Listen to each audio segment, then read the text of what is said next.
အသက်ရှူတိုင်းမွေဝင်နန်စီးစိမ်လိုခံစားရမယ်ရိုရဲ့စာချုပ်တဲ့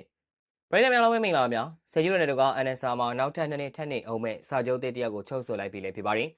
ရိုက NSR မှာတနစ်လောက်ကပေါင်း186.8တန်းထိရရှိမှာဖြစ်ပြီးဒါကအတရင်လာစာဖြစ်ပါတယ်တခြားခံစား권တွေဘာတစ်ခုမှမပါသေးပါဘူးရိုရဲ့စာချုပ်တဲ့မှာပါဝင်တဲ့တခြားခံစား권တွေကိုကြည့်ရမယ်ဆိုရင်စာချုပ်လက်မှတ်ထိုးခြင်းပေါင်း24.5တန်းပေါင်း33တန်းတန်ချင်းရှိတဲ့ NSR ရဲ့ share 15ရာခိုင်နှုန်းပိုင်ဆိုင်권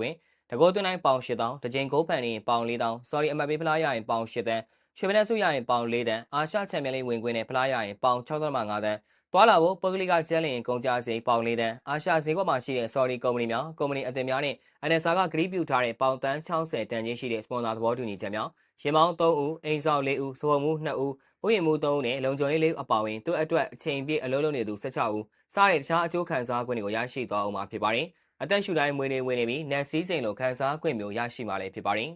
။ဖုန်းလေးတစ်လုံးရှိုံနဲ့အိမ်မှာနေဝင်တိုးပွားဖို့အတွက်ဘောလုံးနဲ့ slot ဆော့ခြင်း Viber or Telegram 399662118883ညစိန်တရောင်မှာအကောက်ဖွင့်စော်ကစားနိုင်ပါတယ်။